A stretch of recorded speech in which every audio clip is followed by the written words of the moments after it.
Hello students, आज हम हमारे आज के डिस्कशन में चैप्टर हमारा वही है इकोनॉमिक्स का, sector of the Indian economy. उसमें हमने सीखा था कि किस तरह से एग्रीकल्चरल एक्टिविटीज में या जो हमारे देश के रूरल एरिया में एग्रीकल्चरल एक्टिविटीज में जितने लोग इन्वॉल्व हैं वो किस प्रकार से अनएम्प्लॉयमेंट का सामना करते हैं। उसमें हमने सीखा था डिसगाइज्ड अंडर एम्प्लॉयमेंट। तो उसी समस्या को कर्व करने के लिए, उसी समस्या को मिटाने के लिए या उस प्रकार की समस्या से निजात पाने के लिए हम कैसे ज्यादा से ज्यादा एम्प्लॉयमेंट जनरेट कर सकते हैं, उसके कुछ प्रोविजंस और कुछ तरीके हम यहाँ सीखेंगे। तो देखो, रिसोर्सेज वही है, लैंड का टुकड़ा वही है। पहले हमने देखा था ना कि कोई किसान है, उसके पास ये लैंड का टुकड़ा है, उसमें आदमियों की जरूरत है 3 की, लगे रहे हैं 5, 2 आदमी जो है वो अंडर एम्प्लॉयड है। ये सारी चीजें आपको याद होंगी और याद रखना भी चाहिए। तो किस तरह से इसी पर्टिकुलर एरिया में इन 2 लोगों को भी ज्यादा से ज्यादा एम्प्लॉयमेंट दिया जा सकता है, वो देखेंगे आज हम। तो उसके लिए क्या क्या किए जा सकते हैं, उसके लिए कुछ प्रोविजंस करने पड़ेंगे, एफर्ट्स करने पड़ेंगे। तो वो एफर्ट्स क्या क्या है, सबसे पहला समराइज वे में हम करें तो सबसे पहले इसमें प्रोविजन करना पड़ेगा लोन का। लोन कौन देगा? बैंक देंगे। लोन फ्रॉम द बैंक किनको? फार्मर्स को। तो आप अब इसको क्या लिखेंगे? Government can make the provisions for the loan for to the farmers. हो गया इजी कंसेप्ट। अब इससे होगा क्या? अब आपको समझ में आ गया कि ये काम कर लेंगे। इस जो प्रक्रिया से या इस प्रोविजन से जो पैसा मिलेगा उससे किसान क्या करेंगे? हमने डिस्कस किया था कि ये पूरी तरह से मैक्सिमम लोग किस पे डिपेंडेंट होते हैं? मॉनसून पे। सीखा था आपने, मैंने आपको बताया था कि इरिगेशन की फैसिलिटी नहीं होती, तो पूरी तरह से डिपेंडेंट किस पे होते हैं? मानसून पे। तो जब इनको लोन दिया जाएगा बैंक के द्वारा, किनको? फार्मर्स को, तो वो क्या करेंगे? अपने जहां इरिगेशन फैसिलिटी नहीं है वहां क्या बनाएंगे? वेल बनाएंगे, डिग करेंगे। क्या करेंगे? पानी की फैसिलिटी के लिए कुएं वगैरह बनाएंगे, वेल जिसको बोलते हैं। इसमें पंप सेट वगैरह डालेंगे, इससे पानी को, जो अंडरग्राउंड वाटर है उसको एक्सट्रैक्ट करके और अपनी एग्रीकल्चरल एक्टिविटी को करेंगे। इससे होगा क्या? इरिगेशन जो फैसिलिटी है वो बढ़ेगी कि नहीं बढ़ेगी? इरिगेशन की फैसिलिटी इनको अवेल होगी। इरिगेशन यदि उनकी बढ़ेगी तो इससे क्या होगा? देखो, लोन का प्रोविजन सरकार को करना है, लोन दे रही है, इस पे सरकार कुछ इंटरेस्ट लेगी, फायदा तो सरकार को भी होगा, बैंक्स को भी होगा, इकोनॉमी को भी होगा। प्लस में देखो कैसे किया जाता है, मैनेजमेंट इसी को बोलते हैं ना। किसान जो पर्टिकुलर ईयर में सिर्फ एक ही क्रॉप उगाते थे, अब क्यों उगाते थे एक ही क्रॉप? क्योंकि मानसून पर डिपेंडेंट होते थे, इरिगेशन की फैसिलिटी थी नहीं। अब क्योंकि उनको इरिगेशन की फैसिलिटी दे दी तो वो 2 या 2 से ज्यादा क्रॉप सीजन में उगाएंगे कि नहीं उगाएंगे? 2 से ज्यादा भी क्रॉप वो उगा पाएंगे, क्योंकि अब उनकी डिपेंडेंसी जो मानसून पे है वो कम हो गई। और दूसरी बात, हो सकता है कई बार वो कह सकता होता ही है कि हमारा मानसून जो है वो कैसा होता है? इरेगुलर। मतलब जरूरत के समय बारिश आई तो आई, नहीं तो नहीं आई। जहां जरूरत है वहां नहीं आई, वहां ड्रॉट हो गया। कहीं इतनी ज्यादा इरेगुलेटरी हो जाती है कि ऐसे एरिया में ज्यादा बारिश आ जाती है, कारण हो जाता है फ्लड का। तो फ्लड और ड्रॉट दोनों एक साथ देखने को मिलते हैं। तो इस तरह की फैसिलिटी से इसे कर्व किया जा सकता है कि नहीं किया जा सकता है? पहले इरेगुलेटरी से जो ड्रॉट आ रहा था उसको आप कर्व कर लेंगे। होगा क्या? प्रोडक्टिविटी बढ़ेगी आपकी।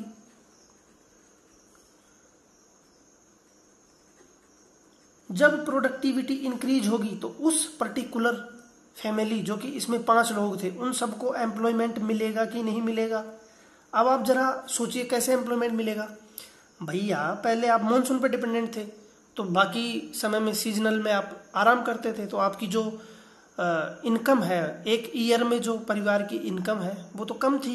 अब क्योंकि ज्यादा आप क्रॉप उगा रहे हैं, क्रॉप आप उगा रहे हैं तो ज़्यादा लोगों को एम्प्लॉयमेंट मिलेगा कि नहीं मिलेगा। तो जो डिसगाइज्ड या अंडर एम्प्लॉयमेंट था उसको आप कर्व कर सकते हैं कि नहीं कर सकते हैं। एम्प्लॉयमेंट जनरेट होगा तो रेवेन्यू ज़्यादा होगा, रेवेन्यू ज़्यादा होगा तो पर्टिकुलर परिवार की वेलबींग सुनिश्चित होगी, उस गांव के लोगों की होगी, उस पर्टिकुलर स्टेट्स की होगी और उस पूरे देश की इकोनॉमी को भी थोड़ा बहुत फायदा होगा। अब ये जो लोग हैं ये किस प्रकार की एक्टिविटी या किस प्रकार से इनको एम्प्लॉयमेंट मिलता है। देखो उसमें कुछ एक्टिविटी होती है पर्टिकुलर जो आपको याद रखनी चाहिए। क्या क्या हम काम करते हैं एग्रीकल्चरल एक्टिविटी में, जैसे देखो सोइंग होता है,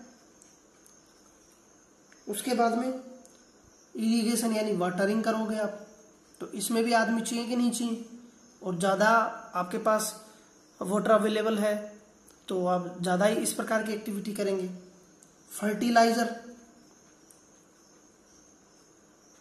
फर्टिलाइजर आपको चाहिए, हार्वेस्टिंग जैसी फैसिलिटी, फिर अल्टीमेटली जब हार्वेस्ट होगा तो उसको ट्रांसपोर्ट, बेचना, सेल करना, सब में आदमियों की जरूरत पड़ेगी। और जो डिसगाइज्ड और अंडर एम्प्लॉयमेंट की जो समस्या है उसको हम कर्व कर सकते हैं। अब आपको ये तो समझाने की जरूरत है नहीं कि मानसून सीजन में जो जो फसल होती है उसको खरीफ बोला जाता है, ये मैं आपको बता चुका हूँ कब एग्रीकल्चर वाले उसमें हमने जब डिस्कस किया था। और रवि की फसल पूरी तरह से डिपेंडेंट होती है किस पे, इरिगेशन पे। इरिगेशन फैसिलिटी होगी तभी आप रवि की क्रॉप कर पाएंगे। इसके बाद जायद की फसल होती है। तो ये सारी फसल देखो एक साल में 3-3 क्रॉप आपको आएंगी। पहले हो क्या रहा था, सिर्फ एक क्रॉप आ रही थी, उसमें भी 5 लोग थे, उन सब में इनकम का डिस्ट्रीब्यूशन हो जा रहा था, नेशनल इनकम जो थी वो कम हो जा रही थी। तो ये सारी समस्याएं आपको किस तरह से एक मैनेजमेंट लोन यदि आप प्रॉपर सबको दे रहे हैं और सारे जो इंफ्रास्ट्रक्चर वेल और आपकी जो एग्रीकल्चरल एक्टिविटी में जो होते हैं ना कि आपके कुछ इक्विपमेंट्स उनको जुटाने की वजह से किस तरह से ज्यादा चीजें प्रोड्यूस हो रही हैं। दूसरा कैसे, देखो मैंने आपको इरेगुलेटरी की वजह से 2 चीजें बताई, एक फ्लड एक ड्रॉट। ड्रॉट को आपने कर्व कर लिया, अब आप फ्लड को कैसे करेंगे। देखो फ्लड के लिए आप करवा सकते हैं क्या, कंस्ट्रक्शन, क्या लिखूंगा मैं, कंस्ट्रक्शन ऑफ डैम। मानो किसी पर्टिकुलर रीजन में ज्यादा बारिश होगी और पानी बहकर आसपास के रीजन के जो गांव शहर हैं उनको बहा दे रहा है फ्लड से, तो आप क्या कर सकते हैं उसको कर्व करने के लिए डैम बनाओ भैया। डैम में आप इन्वेस्ट करो। डैम से क्या फायदा होगा, मानो ये पर्टिकुलर कोई रीजन है, इसमें आपने यहाँ डैम बना दिया, डैम बनाने से ये पानी स्टोर हो गया। अब स्टोर जब होगा तो आप सिर्फ एक एस्पेक्ट देखिए एग्रीकल्चर। यहाँ पूरे गांव में पहले क्या हुआ करती थी कि पहले बारिश हुई, पानी जब बारिश हुआ था तो पानी खूब रहता था, बाकी समय में खाली रहता था। अब जब आपने डैम बना दिया तो यहाँ हमेशा 12 महीने पानी रहेगा। तो इरिगेशन की जो फैसिलिटी है वो बढ़ेगी कि नहीं बढ़ेगी। आपको कुएं वगैरह लगाने की जरूरत नहीं पड़ेगी, आप सीधे यहीं से कैनाल वगैरह की मदद से क्या कर सकते हैं, आप इरिगेट कर सकते हैं। दूसरी और भी कई तरह की एक्टिविटी आप इस स्टोरेज से कर सकते हैं, जैसे फिशरीज यहाँ बढ़ सकती है, फिशिंग का काम यहाँ हो जाएगा, लाइट बनाने का काम यहाँ कर सकते हैं। तो कितनी चीजें एक पर्टिकुलर अच्छे मैनेजमेंट से ज्यादा हम प्रोड्यूस कर सकते हैं। तो इन सब चीजों से क्या होगा, एम्प्लॉयमेंट, हमारा मुद्दा क्या है, एम्प्लॉयमेंट का। तो एम्प्लॉयमेंट ज्यादा से ज्यादा जनरेट होगा और एग्रीकल्चरल सेक्टर की जो कंट्रीब्यूशन है जीडीपी में वो भी हम ज्यादा बढ़ा सकते हैं। और एक जो मेजर प्रॉब्लम है under employment, unemployment, disguise employment, उन सबको कर्व कर सकते हैं। आगे तीसरा हम इसमें ले लेते हैं फैसिलिटीज लाइक ट्रांसपोर्टेशन।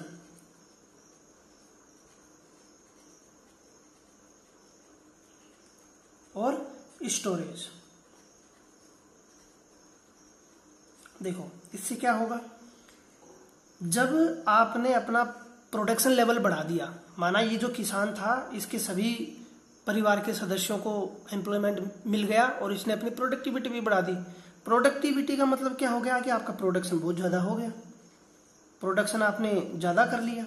पहले जहां आप बहुत कम प्रोडक्शन करते थे वहां बहुत ज़्यादा प्रोडक्शन आपका हो गया। अब आपको आंकड़े देने की जरूरत नहीं, एसेंस आपको समझना है। जब आपको प्रोडक्शन समझ गया तो जो प्रोडक्शन आपके पास होगा उसको तो आप घर में रखेंगे नहीं, उसको आपको जरूरत पड़ेगी क्या करने की, सेल करने की और जरूरत का सामान परचेज करने की, है कि नहीं। इसके लिए आपको मार्केट जाना पड़ेगा। मार्केट जाने के लिए ये तो है नहीं कि आदमी अपने कंधे पर या सर पर जो प्रोडक्शन है उसको लेके जाएगा, उसके लिए उसको जरूरत पड़ेगी ट्रांसपोर्टेशन की। अब गवर्नमेंट को क्या चाहिए कि ट्रांसपोर्टेशन में आप इन्वेस्ट करो, अच्छे रोड्स बनाओ। रोड्स बनेंगे, रोड जब बनेंगे तो कनेक्टिविटी अच्छी होगी, कनेक्टिविटी अच्छी होगी तो ट्रेड अच्छा होगा, ट्रेड अच्छा होगा तो एम्प्लॉयमेंट बढ़ेगा कि नहीं बढ़ेगा। देखो कितने तरीके से हम एम्प्लॉयमेंट बढ़ा रहे हैं। दूसरा, आप पेट्रोल पंप वगैरह ये जो व्हीकल चलेंगे इसके लिए, तो व्हीकल के चलने के लिए भी कुछ फैसिलिटी, जैसे मान लो इस पर्टिकुलर गांव में कई किसान हैं, उनमें से हो सकता है कुछ लोगों ने सोचा कि चलो अब ट्रांसपोर्टेशन जैसी फैसिलिटी हो रही है तो क्यों ना मैं एक व्हीकल ले लेता हूँ। वो ट्रैक्टर ले ले, ट्रक ले ले, कुछ भी चीज़ ले ले और बदले में उसको क्या कुछ पैसा देना पड़ेगा, जो भी लोग अपने गांव से सामान वहां लेके जाएंगे, तो इसका भी एक इनकम का सोर्स बढ़ेगा। तो कुल मिलाकर इनकम बढ़ ही रही है, कम नहीं हो रही है। फिर क्या होगा, व्हीकल की मेंटेनेंस की भी जरूरत पड़ेगी। तो पता लगा कहीं कहीं रोड पर लोगों ने मेंटेनेंस की दुकान खोल ली, फिर एक एम्प्लॉयमेंट जनरेट हो गया। तो इस तरह से क्या होता चला जाता है, एम्प्लॉयमेंट जनरेशन हो जाता है। स्टोरेज पे आइए, स्टोरेज की समस्या, स्टोरेज की जरूरत कब पड़ेगी कि मानो किसान ने प्रोडक्शन किया लेकिन मार्केट में उस समय है स्लो डाउन, यानी उसके भाव कम है। स्लो डाउन मतलब प्राइस कम है।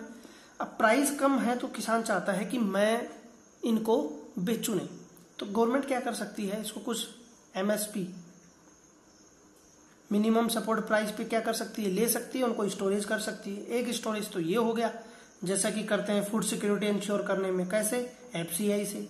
दूसरा, किसानों को उसमें लोन दिया जाए कि वो अपने लेवल पे स्टोरेज फैसिलिटी डेवलप करें और अपने प्रोडक्शन को वहां जमा करके रखें और जब अच्छे भाव उनको मिले तब वो उसको सेल करें। तो सोचो, इनकम लेवल बढ़ेगा, इनकम लेवल बढ़ेगा तो जो इनकम जनरेट होगी उसको कहीं और इन्वेस्ट किया जाएगा, तो अल्टीमेटली होगा क्या, एम्प्लॉयमेंट जनरेट होगा। स्टोरेज फैसिलिटी आप कर रहे हैं तो इसमें भी एम्प्लॉयमेंट जनरेशन हो रहा है। तो सब चीजें अच्छी अच्छी हम डिस्कस कर रहे हैं। हालांकि इसके कुछ ड्रॉबैक भी हैं, वो मैं आपको लास्ट में बता दूंगा। ये जो ट्रांसपोर्टेशन और स्टोरेज से एक चीज और जोड़ लेते हैं हम, ट्रेड को। भाई अल्टीमेटली आप ट्रेड कर रहे हैं तो ट्रेड तो बढ़ेगा ना, लोग जब गांव से निकलकर शहर में जाएंगे, अपना प्रोडक्शन वहां बेचेंगे, तो वहां जाएंगे तो कुछ पैसा इनको मिलेगा, रेवेन्यू मिलेगा। रेवेन्यू जब ये मिलेगा तो वहां से कुछ चीज परचेज करेंगी। जो चीज आदमी घर रहकर नहीं खरीदेगा वो मार्केट जाएगा तो पक्का खरीदेगा जब उसकी जेब में कुछ पैसा होगा।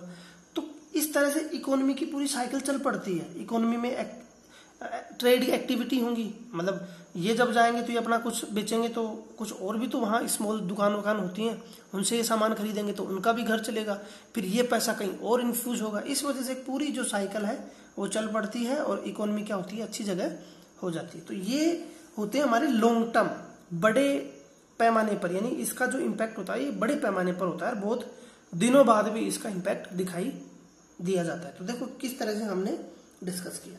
अब देखो ये पूरी चीजें जो है ये किस पे हैं, पैसे पे, लोन पे। और लोन का मेन जो कारण था वो क्या लिया था हमने यहाँ, वाटर, इरिगेशन से सब चीजें हमने जोड़ी। लेकिन ऐसा नहीं है कि सिर्फ वाटर जो है उसी से सारी चीजें हो जाएंगी कि ठीक है भैया आदमी के पास लैंड है, आपने वाटर की पर्याप्त वो कर दी, अवेलेबिलिटी सुनिश्चित कर दी, तो प्रोडक्शन लेवल बढ़ जाएगा, सब एम्प्लॉयमेंट भी बढ़ जाएगा। ऐसा नहीं है, इसके अलावा और भी कई फैक्टर्स काम इसमें करते हैं। वाटर के अलावा और क्या क्या फैक्टर इसमें काम कर सकते हैं मैं आपको बता देता हूँ। जब आप किसी लैंड को कल्टीवेट करते हैं तो उसमें वाटर के अलावा कुछ बेसिक चीजें और चाहिए। क्या क्या, फसल आप उगा रहे हो तो आपको अच्छी क्वालिटी की सीड्स चाहिए कि नहीं चाहिए। वाटर आप दे रहे हो बहुत अच्छी बात है, सीड यदि आप अच्छी क्वालिटी के दे देंगे जिससे कि ज्यादा ईल्ड हो, ज्यादा प्रोडक्शन हो, तो और कितनी बढ़िया बात हो, ज्यादा एम्प्लॉयमेंट जनरेशन होगा। और प्रोडक्शन को बढ़ाने के लिए कुछ फर्टिलाइजर की भी जरूरत पड़ेगी, तो फर्टिलाइजर के लिए भी आप व्यवस्था कीजिए। और इसके अलावा एग्रीकल्चरल इक्विपमेंट मतलब जैसे आदमी क्या ट्रेडिशनली जो लोकल उसके इक्विपमेंट है उसी से खेती करे। एक क्या है कि इनोवेटिव तरीके से खेती करे, जिसमें ट्रैक्टर वगैरह, जो नए नए इक्विपमेंट्स हैं, थ्रेसर वगैरह, या आपका हार्वेस्टिंग के समय थ्रेसिंग का काम होता है, हैप्पी सीडर जैसे ये मॉडर्न जो मशीन है उनका यूज करे तो प्रोडक्टिविटी ज्यादा बढ़ेगी। अब देखो कर तो देंगे, चीजें तो डिस्कस कर लेगी, अच्छी बात है कर दो, लेकिन इसके लिए फिर आपको क्या जरूरत पड़ेगी? फंड, पैसा तो चाहिए हर चीज में। वाटर इरिगेशन के लिए भी आपको ये चाहिए था, अब ये सब चीजें भी चाहिए। इसके अलावा पंप सेट भी चाहिए। वाटर ऐसा नहीं है कि हाथ से ले जाकर आदमी वो कर देगा, तो पंप सेट भी आपको चाहिए। मतलब इंफ्रास्ट्रक्चर खूब चाहिए, तो इसके लिए आपको फंड चाहिए, क्योंकि किसान तो गरीब है, वह तो पहले ही अंडर एम्प्लॉयमेंट की सिचुएशन में जी रहे हैं, तो वो तो ऑलरेडी पुअर है। अब उनकी पुअर है तो ये सारे इंफ्रास्ट्रक्चर वो डेवलप कर नहीं सकते, तो अब क्या करेंगे? फिर वही बात, अब क्या करेंगे? वो बात नहीं, ये पुअर होंगे तो ये सब जो बेसिक चीजें हैं ये पूरी तो नहीं लेंगे। वो इक्विपमेंट में कॉम्प्रोमाइज कर लेंगे, सीट में कॉम्प्रोमाइज कर लेंगे, फर्टिलाइजर में कॉम्प्रोमाइज कर देंगे, पंप सेट की क्वालिटी में कॉम्प्रोमाइज कर लेंगे। अल्टीमेटली होगा क्या? प्रोडक्टिविटी आपकी लो हो जाएगी। प्रोडक्टिविटी क्या हो गई? आपकी लो हो गई, या प्रोडक्शन आपका कम पैदा होगा। तो इस प्रकार की सुविधाओं से बचने के लिए आदमी क्या करता है कि लोकल जो क्रेडिटर्स होते हैं, जो लोकल लेवल पर गांव बस्ती या छोटे एरिया में जो पैसा देने वाले होते हैं, उनको हम बोलते हैं मनी लेंडर। कई बार आप सीख चुके हैं ये बात, बार बार ये चीजें आएंगी क्योंकि सोशल स्टडी पढ़ रहे हैं, हर चीजें ऐसे ही जुड़ती हैं, सब कंपोनेंट्स को ऐसे ही आप जोड़ें। मनी लेंडर्स के पास ये जाएंगे और बोलेंगे कि भैया हमें कुछ पैसा दे दो, हम ये सारी चीजें लेंगे। मनी लेंडर बोलेगा कि क्यों नहीं भाई, ले जाओ आप, लेकिन इसकी जो रेट रहेगी इंटरेस्ट की, वो हाई रेट ऑफ इंटरेस्ट रहेगी। दूसरी बात, ये कुछ कंडीशन भी रख देगा, कंडीशनलिटीज होंगी इसमें। कैसे? ये कंडीशन बोलेगा कि भैया आप जब फाइनली प्रोडक्शन आपके पास होगा तो बाजार में जो मेरी दुकान है ना उसी पे आप बेचना, और जो बाजार में जो रेट है उससे इनको लो रेट मिलेगी। तो हर स्थिति में किसानों का नुकसान हो जा रहा है, तो भैया आप क्या करें? ये जो ब्लैक स्पॉट है इसको हटा दो ना, आप इसको रिप्लेस कर दो आप बैंकिंग सिस्टम से। किससे? बैंकिंग सिस्टम से। बैंकिंग कैसे? कि बैंक आएंगे, लो रेट पे देंगे, आसान उनकी किस्त होंगी, इतना प्रेशर होगा नहीं। यहाँ ये लो से ये हाई हो जाएगा क्योंकि किसान स्वतंत्र रहेंगे, अपने हिसाब से क्या करेंगे? अपनी चीजें बेचेंगे। तो ये सब चीजें आप कर सकते हो। तो अल्टीमेटली क्या बोल सकते हैं हम इसको? आप करो चीप एग्रीकल्चर या एग्रीकल्चरल क्रेडिट। चौथा पॉइंट लिख लो, provide cheap agricultural credit to farmer. किसके लिए? इन सब चीजों के लिए। क्या होगा आपको बताने की जरूरत नहीं है, सारी चीजें अच्छी हो जाएंगी और उसका कल्टीवेशन भी बढ़िया होगा, उसका यील्ड भी अच्छा होगा, सब चीजें अच्छी अच्छी हो सकती हैं। चलो जी, इतना हो गया। अब इसके बाद में एक चीज और की जा सकती है, क्या?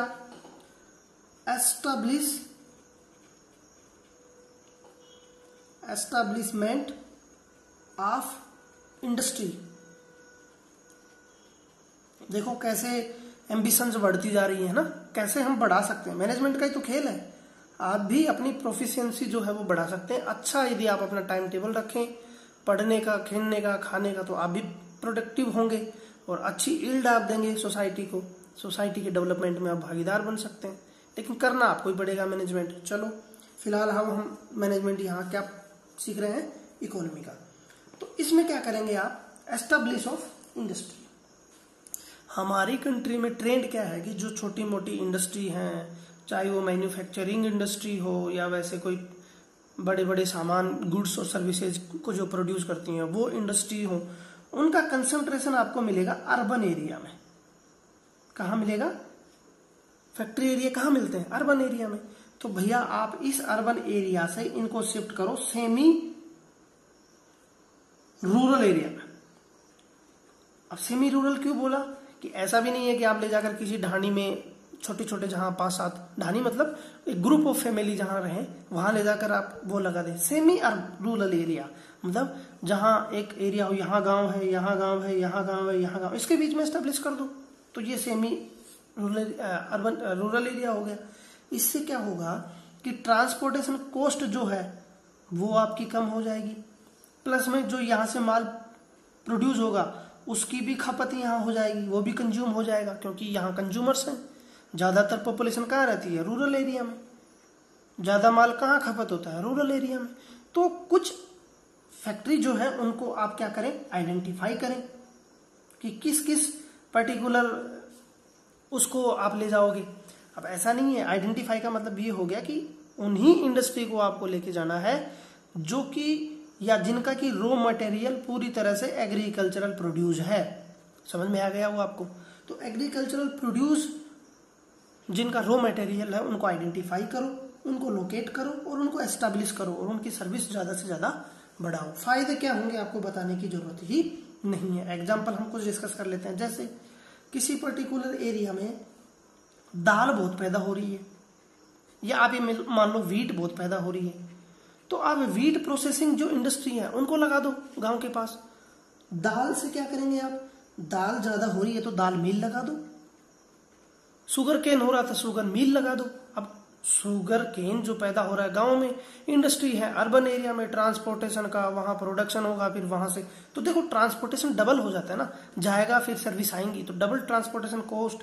और यहाँ आपको एस्टेब्लिश होंगी तो सस्ते लेबर भी आपको मिल जाएगी, गाँव के लोगों को फिर रोजगार भी मिल जाएगा। तो इससे होगा क्या कि जो गांव से लोग शहरों की तरफ जा रहे हैं वो रुकेगा, जो गांव से लोग पलायन कर रहे हैं शहरों की तरफ, तो उसको भी आप कर्व कर सकते हैं। देखो कितने एस्पेक्ट हम और भी इसमें डिस्कस कर सकते हैं, मैं इसको ज्यादा लंबा नहीं करना चाहता, नहीं तो इसमें कई ऐसे एस्पेक्ट हैं जो मैं अंदर आपको लेके चलूँ तो आपको बड़ा मजा आया। लेकिन हमें ज्यादा क्या करना है, अपने एग्जाम के हिसाब से पढ़ना है ना। एग्जाम को ध्यान में रखते हुए जो सिलेबस है वो तो कवर कर ही लेते हैं। और क्या क्या किया जा सकता है इसमें? जैसे फॉरेस्ट एरिया है, कोई फॉरेस्ट रेजिड्यूज, जैसे हनी प्रोड्यूस ज्यादा हो रहा है, हनी खूब मिलता है, फॉरेस्ट एरिया में मिलेगा, शहर में तो मिलेगा नहीं। तो यहाँ आप हनी से रिलेटेड जो हनी कलेक्शन सेंटर है उनको एस्टेब्लिश कर दो। और क्या कर सकते हैं आप? कोल्ड स्टोरेज जैसी फैसिलिटी। कोल्ड स्टोरेज मतलब जो पेरिसेबल एग्रीकल्चरल प्रोडक्शन होता है ना, उसको प्रोक्योर करने के लिए आप कोल्ड स्टोरेज बना दें। कोल्ड स्टोरेज का क्या फायदा होगा कि जैसे मानो प्रोडक्शन हुआ गांव के पास में, जैसे ये गांव है, यहाँ कोल्ड स्टोरेज है, यहाँ ले जाके आप इसको रख दोगे। इसमें पेरिसेबल आइटम रखे जाते हैं। पेरिसेबल जो मतलब जल्दी खत्म हो जाते हैं, जैसे वेजिटेबल ज्यादा दिन नहीं चलेंगी, फ्रूट्स, इनको ले जाकर आप कोल्ड स्टोरेज में रख दो। जैसे जरूरत होगी, जैसे डिमांड होगी, वहां से निकालो और उसको सेल करो। तो इससे क्या होगा कि जो बहुत बड़े लेवल पर खराब हो जाती है चीजें, या जो आइटम्स जो है वो खराब हो जाते हैं, वो खराब होने से बच जाएंगे। एम्प्लॉयमेंट, तो मुद्दा पूरा एम्प्लॉयमेंट का, एम्प्लॉयमेंट तो बने ही बनेगा, कोल्ड स्टोरेज बनेगा तो एम्प्लॉयमेंट भी जनरेट होगा। चलो, इस तरह हम कई चीजों में इसको इम्प्लीमेंट कर सकते हैं, जैसे rice, wheat, tomato, fruits, potato, onion, सब पे हम इसको इम्प्लीमेंट कर सकते हैं। अब एक नया एस्पेक्ट हम इसमें डिस्कस करेंगे। नया एस्पेक्ट ये है कि हमारी कंट्री में कुछ सर्वे कंडक्ट करवाए जाते हैं। कुछ सर्वे तो जैसे हमने सुना था या पढ़ा था, national sample survey of office, जिसके द्वारा सोशियो इकोनॉमिक बेसिस पे क्या किया जाते हैं, सर्वे किए जाते हैं। वैसे ही हमारे यहाँ 2015 से पहले सर्वे किए जाते थे प्लानिंग कमीशन के द्वारा। किसके द्वारा? प्लानिंग कमीशन, जो कि 1952 में एस्टेब्लिश किया गया था। लेकिन 2015 जनवरी 2015 में इसको क्या कर दिया गया?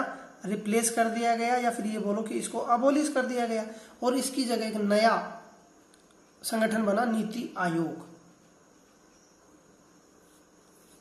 तो नीति आयोग इसकी जगह वो सर्वे करने लगा। तो नीति आयोग ने एक सर्वे किया, तो अब आपको पता लग गया ना कब एस्टेब्लिश हुआ, 1 जनवरी 2015। चलो, नीति आयोग के काम वही सारे हैं जो प्लानिंग कमीशन करता था। अब नीति आयोग को ये रेस्पॉन्सिबिलिटी दी गई कि भैया आप सर्वे करो।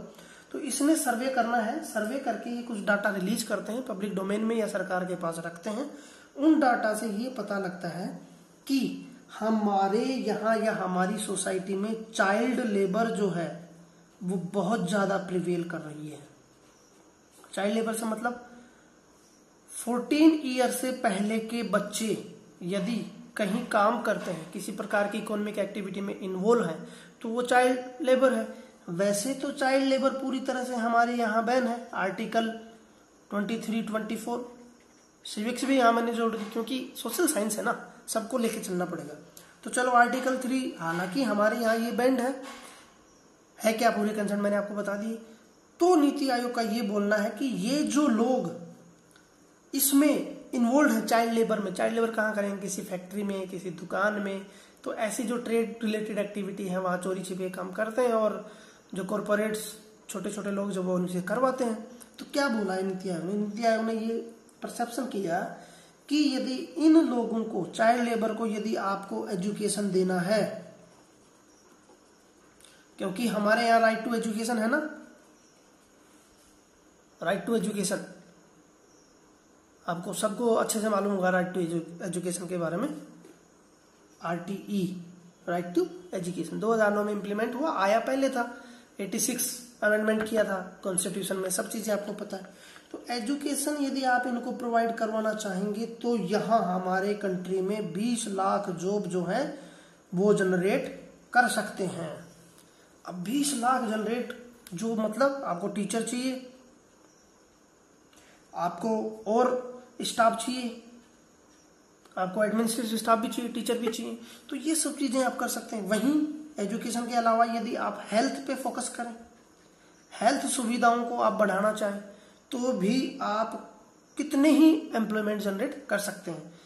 देखो गवर्नमेंट की ड्यूटी है एजुकेशन और हेल्थ सभी को अच्छा प्रोवाइड करे, लेकिन क्योंकि हमारे यहाँ इंफ्रास्ट्रक्चर वीक है, गवर्नमेंट इसमें ज्यादा इन्फ्यूज करती नहीं, पैसा इन्वेस्ट करती नहीं, इसका रिजल्ट यही हो रहा है कि हमारा देश पीछे जा रहा है। तो बेहतर ये होगा ना, प्लानिंग अच्छी हो, हेल्थ इंफ्रास्ट्रक्चर बढ़ाओ, आप एजुकेशन अच्छा बढ़ाओ।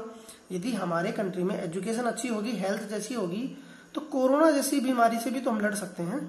हेल्थ इंफ्रास्ट्रक्चर आपने अच्छे बनाए होंगे तो कोरोना जैसी बीमारी से लड़ने में दिक्कत नहीं आएगी। आपके पास पर्याप्त वेंटिलेटर होंगे, पर्याप्त आपके पास मेडिसिन होंगी, पर्याप्त आपके पास हॉस्पिटल्स होंगे। तो इन पे भी खर्च करने से मुद्दा हमारा एम्प्लॉयमेंट का है। हर चीज को आप अलग अलग एंगल से लिख सकते हैं, हेल्थ, एम्प्लॉयमेंट, पुअर्टी, एजुकेशन, ये सब मिली जुली चीजें हैं, आप इनको जोड़ते चले जाओ तो ये जुड़ते चले जाएंगे। चलो, तो इस प्रकार से हम क्या कर सकते हैं, हमारी कंट्री की सोसाइटी जो है उसमें हम डेवलपमेंट इंश्योर कर सकते हैं। अगला एक चीज ले लेते हैं, टूरिज्म।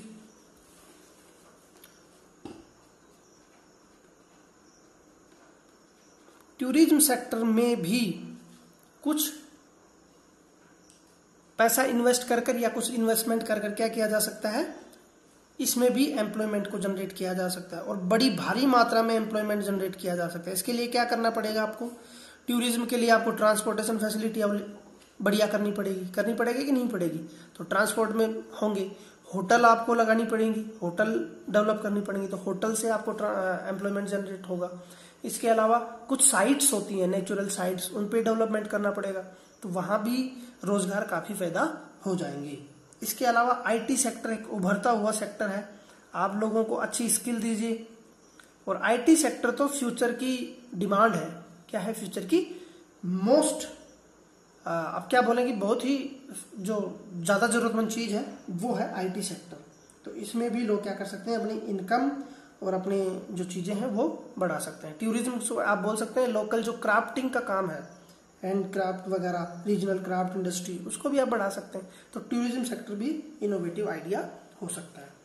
इन्हीं सब चीजों में, क्योंकि ये सब चीजें हैं सब बराबर लागू नहीं हो पाती, तो सरकार ने क्या किया, क्योंकि ज्यादा स्थिति खराब है रूरल एरिया में, तो सरकार ने एक बिल पास किया, एक एक्ट पास किया, right to employment, right to work, sorry employment नहीं, राइट टू वर्क होगा ये, राइट टू वर्क, कि भैया सबको काम करने का अधिकार है।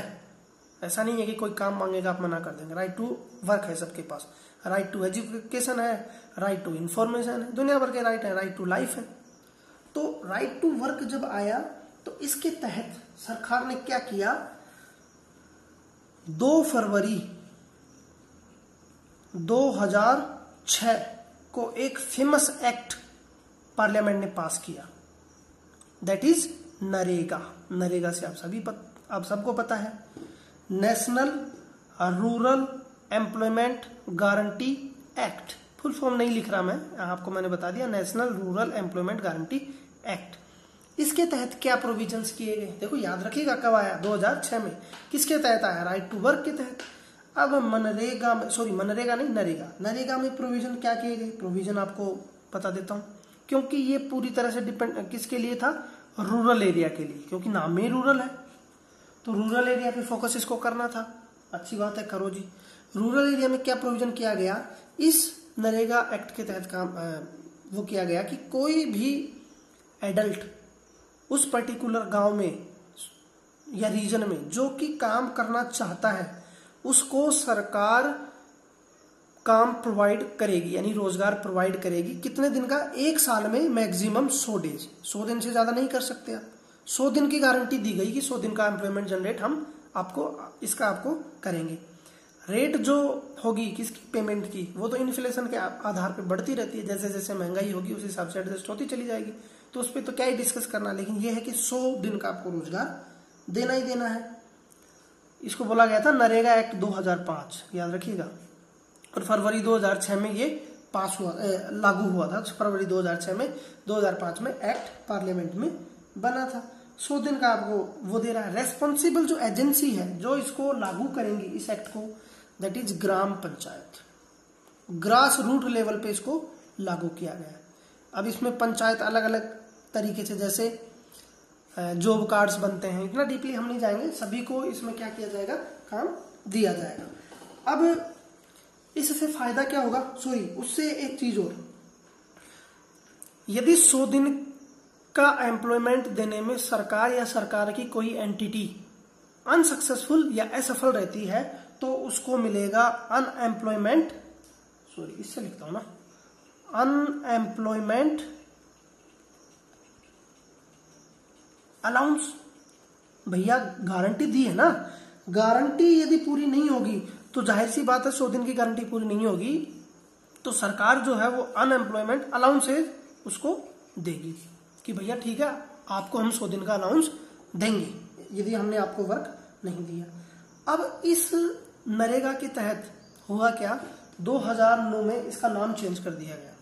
कब, 2 अक्टूबर, जब महात्मा गांधी जी की जयंती, आपको सबको पता होगा 2 अक्टूबर 2009 को क्या किया जाता है, महात्मा गांधी जी की जयंती सेलिब्रेट की जाती है। तो इस दिन इसका नाम बदल दिया मनरेगा, प्रोविजन नहीं चेंज की, सिर्फ नाम चेंज किया महात्मा गांधी जी को ट्रिब्यूट देने के लिए, है ना। तो इसमें क्या हुआ, कहाँ थे हम, हाँ, अनएम्प्लॉयमेंट अलाउंसेज। अनएम्प्लॉयमेंट अलाउंसेज आपको मिलेंगे यदि आपको सरकार किसी प्रकार का रोजगार प्रोवाइड करने में असफल रहती है तो।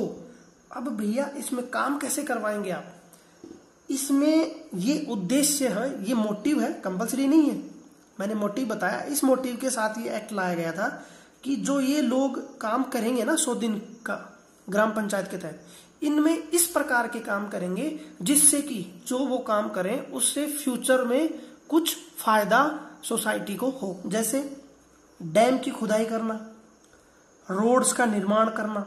तो भैया ये सभी काम सपोर्ट कर रहे हैं कि नहीं, और दूसरे सेक्टर्स को, तो ऐसे काम इसमें पर्टिकुलर आपको करना था। एनवायरमेंट को सेफ्टी से लेकर आपको काम करना है, जैसे किसी पर्टिकुलर एरिया में फॉरेस्ट कवर है उसके चारों तरफ मेड़बंदी कर देना, तो फॉर एनवायरमेंट को आप बचा रहे हो।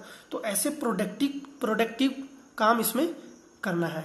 इंप्लीमेंट कितना हो रहा है वो बात अलग है, लेकिन प्रोविजंस ऐसे बनाए गए हैं, है ना। अब फायदे जरा देख लेते हैं, मनरेगा के फायदे क्या क्या है। मनरेगा का फायदा सबसे पहला तो ये है कि एनवायरमेंट जो है वो आप कंजर्व कर रहे हैं। दूसरा, जो रूरल वुमेन है उनका एम्पावरमेंट यहां निश्चित हो रहा है। कैसे बताइए जरा भैया। इस प्रकार में, इस नरेगा में किसी प्रकार का कोई डिस्क्रिमिनेशन नहीं होगा, महिलाओं को भी इसमें काम करने की पूरी आजादी होगी। 100 दिन का काम करना है उनको 365 दिन में। अब जरा सोचिए, नरेगा से पहले जो रूरल एरिया की महिलाएं थी वो कहाँ काम करने जाती थी, सिर्फ अपना हाउस वर्क जो होता था उसको वो पूरा करती थी, घर का जो काम होता था उसको वो पूरा करती थी।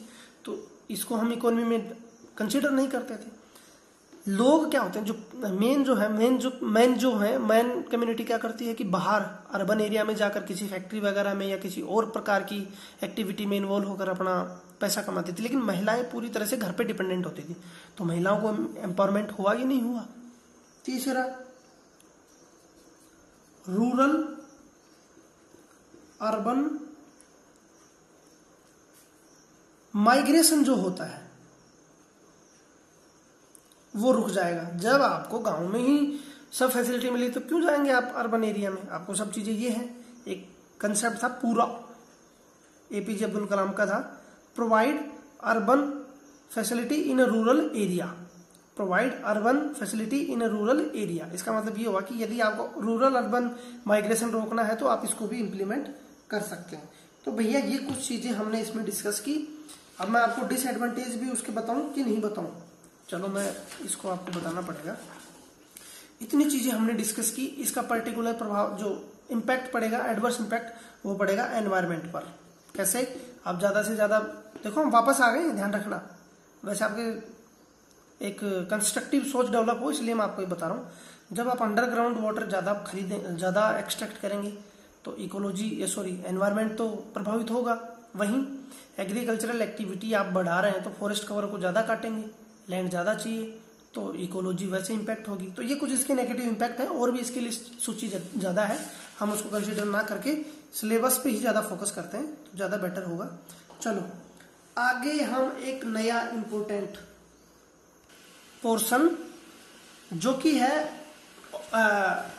वो जो हमने शुरू किया था सबसे पहले जब हमने क्लासिफाई किया था या डिस्ट्रीब्यूशन किया था किसका, सेक्टर्स का। इसके लिए आपको जो मेरा सबसे पहला वीडियो है इस पे उसको प्रेफर करना पड़ेगा, जिसमें कि हमने सेक्टर बांटे थे, primary sector, secondary sector, tertiary sector. इसके अलावा एक और टाइप हमने देखा था, ऑर्गेनाइज्ड और अनऑर्गेनाइज्ड। तो अब हम वही डिस्कस कर रहे हैं। ये तो हमने कंप्लीट कर लिया, तो ऑर्गेनाइज्ड और अनऑर्गेनाइज्ड क्या चीज है उसी को हमें डिस्कस करना है। तो सबसे पहले हम डिस्कस करेंगे ऑर्गेनाइज्ड सेक्टर। पहला आपका हो गया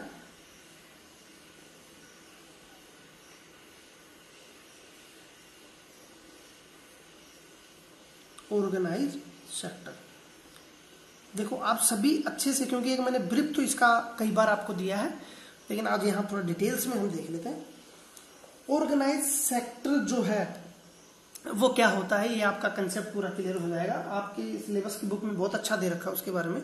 तो ऑर्गेनाइज्ड सेक्टर जो है उसको यदि आप देखें तो कौन कौन से सेक्टर ऐसे हैं जिनको आप ऑर्गेनाइज में रखेंगे, ऑर्गेनाइज सेक्टर में रखेंगे। तो देखो इसके लिए कुछ कंडीशंस होती हैं। क्या, इसमें जो होती हैं टर्म्स ऑफ एम्प्लॉयमेंट, यानी एम्प्लॉयमेंट की जो शर्त कंडीशन होती हैं वो फिक्स होती हैं। वो क्या होंगी, फिक्स होंगी। दूसरा, ये फिक्स होंगी और रेगुलर होंगी। ऐसा नहीं है कि आप मन मर्जी से जो भी करेंगे वो होगा। रेगुलर टर्म्स ऑफ एम्प्लॉयमेंट होंगी। और जब रेगुलर और एम्प्लॉयमेंट टर्म्स जो फिक्स हैं तो इससे होगा क्या, आपका एम्प्लॉयमेंट जो होगा वो अश्योर्ड होगा। अश्योर्ड मतलब ऐसा नहीं है कि आपको मन मर्जी आएगी तभी आपको काम मिलेगा, काम 100 दिन का ही काम मिलेगा साल में, या फिर साल में 1 महीने 2 महीने काम करना है बाकी नहीं मिलेगा, जैसा कि डिसगाइज और अंडर एम्प्लॉयमेंट में था। ऐसा नहीं होता इसमें अश्योर्ड होगा, आप पूरे साल आपको काम करना ही है, पूरी जितना भी आपका कंडीशंस है उसके अनुसार आपको काम करना ही होगा। इसके अलावा ये जो सेक्टर है ये पूरी तरह से रजिस्टर्ड होता है,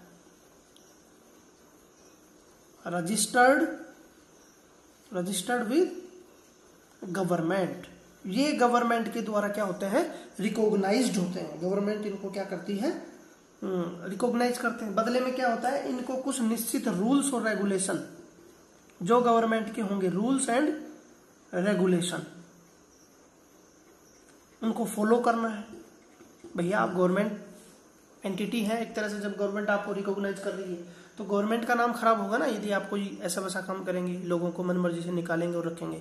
तो आपको रूल्स और रेगुलेशन क्या करना पड़ेगा, फॉलो करना पड़ेगा।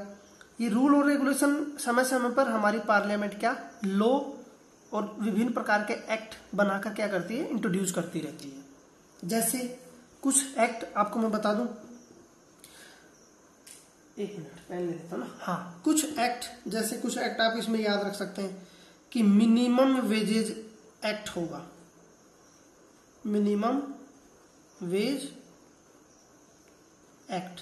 अभी इसको अमेंड किया गया हमारी पार्लियामेंट के द्वारा।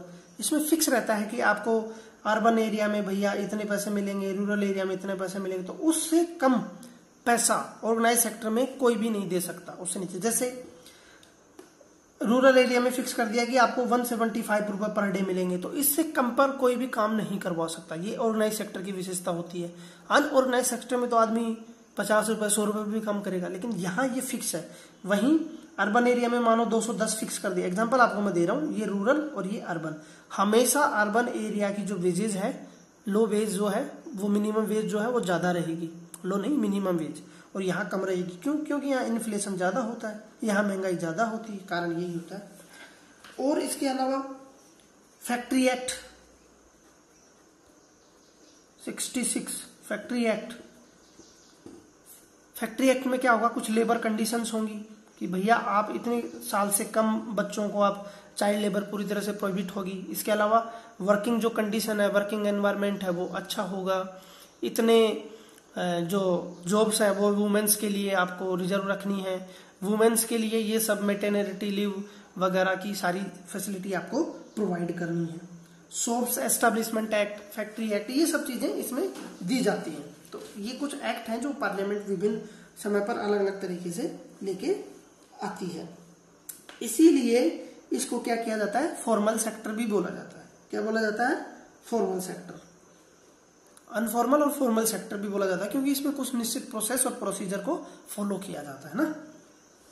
चलो दूसरी बात देखो, इसमें गवर्नमेंट सेक्टर जो है वो ऑर्गेनाइज सेक्टर में आएगा। तो गवर्नमेंट सेक्टर के एम्प्लॉय के लिए ये कंडीशन होती है कि यदि कोई गवर्नमेंट एम्प्लॉय किसी सेक्टर में काम कर रहा है गवर्नमेंट के, तो वो किसी दूसरे और अदर सेक्टर में काम नहीं कर सकता। ये कंडीशंस होती हैं बिना परमिशन के। जिस एम्प्लॉयर के पास वो काम कर रहा है उससे आपको परमिशन लेनी है, तभी आप किसी दूसरी जगह पर जाकर क्या कर सकते हैं, एम्प्लॉयमेंट कर सकते हैं। तो ये कुछ निश्चित रूल रेगुलेशन, ऐसा नहीं है कि एम्प्लॉयर पर ही है, एम्प्लॉय होगा उसके ऊपर भी ये सब लागू होंगी। और दूसरा, ऑर्गेनाइज सेक्टर जो होगा उसमें क्या होगा, सिक्योरिटी ऑफ एम्प्लॉयमेंट। मैंने आपको बताया, कितने भी लंबे करते चलो बात तो वही है, सिक्योरिटी ऑफ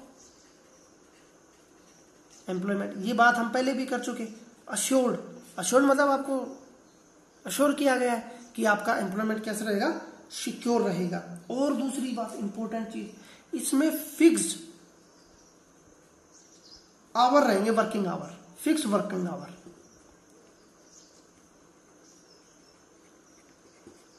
फिक्स वर्किंग कि भैया आपको इतने घंटे दिन में काम करना है, दैट इज 8 आवर से ज्यादा काम नहीं करवा सकते हमारे यहाँ, as per labour rules act जो है उसके अकॉर्डिंग। यदि आप 8 घंटे से ज्यादा काम करवा रहे हैं, that will be consider over time. और ओवर टाइम यदि आप करवा रहे हैं, देन यू हैव टू पे सम एक्स्ट्रा मनी, यानी आपको कुछ अदर अलाउंसेज आपको देने पड़ेंगे। ये सिर्फ होता है ऑर्गेनाइज, हम डिस्कस कर रहे हैं ऑर्गेनाइज में, तो आपको कुछ अलग से पैसा देना पड़ेगा। और भी कुछ बेनिफिट होते हैं, दुनिया भर के बेनिफिट, जैसे और दुनिया भर के बेनिफिट में आप दे सकते हैं मेडिकल बेनिफिट। सबसे इंपॉर्टेंट, आपको मेडिकल की फैसिलिटी आपको दी जाएगी, किसके द्वारा, एम्प्लॉयर के द्वारा एम्प्लॉय को मेडिकल की फैसिलिटी होंगी। पेड लीव होंगी, कुछ निश्चित साल में लीव फिक्स की जाती है कि भैया इतने साल आप पेड लीव का मतलब जिस दिन आप छुट्टी में रहेंगे उस दिन आपकी सैलरी नहीं काटी जाएगी, इसी को पेड लीव बोला जाता है। Payment during holidays, paid leave के अतिरिक्त हॉलीडेज का पेमेंट भी फिक्स होता है। ऑर्गेनाइज सेक्टर में क्या है, जैसे संडे आ गया, कोई फेस्टिवल आ गया, कोई हॉलीडेज आ गया, उसका पेमेंट भी आपका नहीं काटा जाएगा। इसके अलावा प्रोविडेंट फंड की फैसिलिटी दी जाएगी। इसके अलावा पेंशन की सुविधा भी इनमें होती है। कैसे, जब आप रिटायर होंगे, जब आपकी रिटायरिंग एज होगी, तब आपको कुछ बेनिफिट दिए जाएंगे, दैट इज पेंशन बेनिफिट्स। और ग्रेच्युटी वगैरह की सारी फैसिलिटी दी जाएंगी। और भी इंपॉर्टेंट चीज, ऑर्गेनाइज सेक्टर में जो भी एम्प्लॉय काम करेगा उसकी जो एम्प्लॉयर है उसकी ये मोरल और लीगल रेस्पॉन्सिबिलिटी है that he will ensure the proper और the comfortable environment for working, यानी काम करने के लिए आपको प्रॉपर एनवायरमेंट और माहौल आपको क्रिएट करना है। उस एनवायरमेंट में क्या क्या आती हैं, बेसिक फैसिलिटी, जैसे ऐसा नहीं है कि भैया आपको ड्रिंकिंग वाटर भी आपको प्रोवाइड करनी पड़ेगी, ड्रिंकिंग वाटर की फैसिलिटी आपके पास होगी और सेफ वर्किंग एनवायरमेंट। ऐसा नहीं है कि वहां दुनिया भर के मच्छर है, दुनिया भर की गंदगी है, किसी प्रकार की कोई लाइटिंग की व्यवस्था नहीं है, गर्मी में काम कर रहे हैं, ऐसी जो अनफेवरेबल जो कंडीशन है उनको आपको करना है इसमें। तो ये सब बेनिफिट्स इसमें हो जाते हैं। इसके अलावा कुछ सोशल सिक्योरिटी से यहाँ क्या समझे आप, जैसे किसी पर्टिकुलर ऑर्गेनाइज सेक्टर में वुमेन काम कर रही हैं तो उनके लिए सिक्योरिटी के कुछ लॉ और रूल रेगुलेशंस होंगी कि वर्क प्लेस पे इनका हरासमेंट ना हो। कुछ मार्जिनाइज्ड सेक्शन जैसे एसटीज, एससीज, ओबीसीज और जैसे फिजिकल हैंडीकैप्ड लोग जो होंगे उनके लिए अलग प्रोविजंस होंगे, क्योंकि ये ऑर्गेनाइज सेक्टर है। ऑर्गेनाइज सेक्टर में गवर्नमेंट के द्वारा की गई डिफाइंड की गई सारी नियम शर्त लागू होती हैं। चलो बहुत ज्यादा हो गया, अब हम डिस्कस कर लेते हैं दूसरा सेक्टर, दैट इज अनऑर्गेनाइज्ड। देखो अब आपने ऑर्गेनाइज्ड सेक्टर आपने यदि समझ में आ गया ना, तो अनऑर्गेनाइज्ड सेक्टर इसका लगभग उल्टा होगा। क्या कि यहां जो सेक्टर है ना ये स्मॉल और स्कैटर्ड, यानी छोटी छोटी ये यूनिट्स होंगी जिसमें कुछ मात्रा में लोग का, इसमें देखो कुछ निश्चित संख्या होती है, जैसे 10 से ज्यादा एम्प्लॉय आप रखेंगे तो आपको ऑर्गेनाइज सेक्टर में काउंट किया जाएगा। फिर आपको सारी शर्तें फॉलो करनी पड़ेंगी जो ऑर्गेनाइज सेक्टर में की जाती हैं, यानी आपको रजिस्टर्ड करना पड़ेगा, गवर्नमेंट के रूल रेगुलेशन आपको फॉलो करने पड़ेंगे। तो ये स्मॉल लेवल पे होते हैं, है ना, और ये छोटी छोटी यूनिट्स में बटे हुए होते हैं। एक इंपॉर्टेंट फैक्ट ये है कि हमारे देश की जीडीपी में जो कंट्रीब्यूशन है वो अनऑर्गेनाइज सेक्टर का है लगभग 50-55% और उतना ही है ऑर्गेनाइज सेक्टर का। लेकिन सबसे बड़ी बात, सबसे ज्यादा जो एम्प्लॉयमेंट है यानी सबसे ज्यादा जो लोग काम करते हैं वो ऑर्गेनाइज सेक्टर में करते हैं, जो है 85-90% ऑफ वर्किंग पॉपुलेशन। इतनी पॉपुलेशन यहाँ काम करती है, यहाँ सिर्फ 10 से 15% लोग ही काम करते हैं, लेकिन कंट्रीब्यूशन कितना है 55%। मतलब इनकी प्रोडक्टिविटी ज्यादा है, इनकी एफिशिएंसी ज्यादा है। क्यों? क्योंकि इनके लिए कुछ स्किल डेवलपमेंट जिनमें होगा वही ऑर्गेनाइज सेक्टर में जाएंगे। ऐसा नहीं है कि कोई बहुत बड़ी फैक्ट्री है उसके एम्प्लॉय हैं 200 तो इसका मतलब वो ऑर्गेनाइज सेक्टर में आ गया, क्योंकि 10 से ज्यादा एम्प्लॉयमेंट आप किसी को दे रहे हैं तो ऑर्गेनाइज सेक्टर में आपको रजिस्टर करना पड़ेगा। सोसाइटी एक्ट या फैक्ट्री एक्ट में आपको काउंट किया जाएगा। तो फिर इससे होगा क्या, आपको वो सारी फैसिलिटी देनी पड़ेगी। फैसिलिटी किन को दी जाती है? जो एबल है। तो आपको ऑर्गेनाइज में जाना है, अनऑर्गेनाइज में रहना है, आप खुद डिसाइड करें। तो अपने आपका स्किल वैसे डेवलप करें। बहरहाल चलते हैं, यहाँ किसी प्रकार के कोई रूल रेगुलेशंस नहीं होती, यानी एब्सेंस ऑफ रूल और रेगुलेशंस जॉब्स के लिए। यहाँ सिक्योरिटी नहीं होती जॉब की, no security to our job. Low payment होगा, लो पेड, और लो पेमेंट भी होगा वो भी इरेगुलर होगा। ऐसा नहीं है कि हर समय साल भर आपको काम देंगे, जब जरूरत होगी तो बुलाएंगे।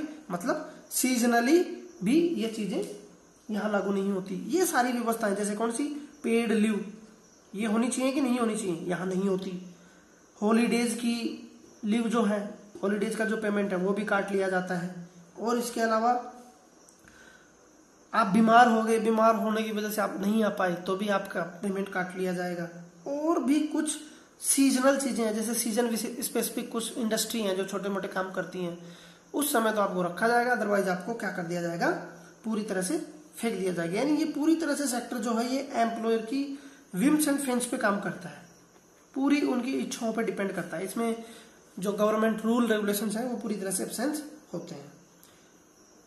अब आप मेरे को एक चीज बताइए, एग्रीकल्चरल को आप यहां रखेंगे कि यहां रखेंगे? It is depends you have to decide in which sector you put the agricultural sector। तो आपको डिसाइड करना है कि किस सेक्टर में आप उसको रख रहे हैं, और आप मेरे को इसका आंसर पक्का बताना है ना। तो ये चीजें हो गई ऑर्गेनाइज और अनऑर्गेनाइज सेक्टर की। अब इंपॉर्टेंट चीज भैया, हमने ऑर्गेनाइज और अनऑर्गेनाइज सेक्टर डिस्कस कर लिया, अब जरा बताओ कि क्या किया जा सकता है इनके बेटरमेंट के लिए, मतलब हम कैसे प्रोटेक्ट कर सकते हैं। हाउ कैन प्रोटेक्ट, किनको प्रोटेक्ट करना है, अनऑर्गेनाइज सेक्टर, यूएस को, यूएस मतलब यहाँ यूनाइटेड स्टेट ऑफ अमेरिका नहीं, अनऑर्गेनाइज सेक्टर, सॉरी यूएन नहीं, ओ हाँ यूएन ही आएगा, यूएन, चलो लिख ही देता हूं ना, ये यू है, अनऑर्गेनाइज सेक्टर को आपको बचाना है तो क्या क्या आपको करना है ना। तो उसके लिए कुछ प्रोविजंस हैं, कुछ 8-9 पॉइंट हैं, वो मैं आपको समराइज वे में बता देता हूं। तो उसके लिए हमें नए पेज पे शिफ्ट करना पड़ेगा। सबसे पहला पॉइंट, इससे पहले हम कुछ जनरल ट्रेंड डिस्कस कर लेते हैं कि क्या क्या रेमेडीज हम ले सकते हैं। उसमें देखो वही सारी चीजें जो मैंने आपको बताई हैं कि हमारे देश में ज्यादा से ज्यादा पॉपुलेशन अनऑर्गेनाइज सेक्टर में काम कर रही है।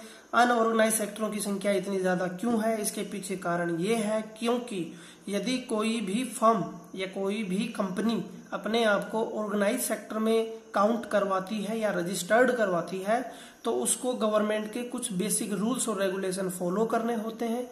इन्हीं सब चीजों से बचने के लिए ज्यादा से ज्यादा इंडस्ट्री, कॉरपोरेट्स और जो एम्प्लॉयर हैं वो इन सब चीजों से दूर रहते हैं और अपने आप को यहाँ रजिस्टर्ड नहीं करवाते हैं।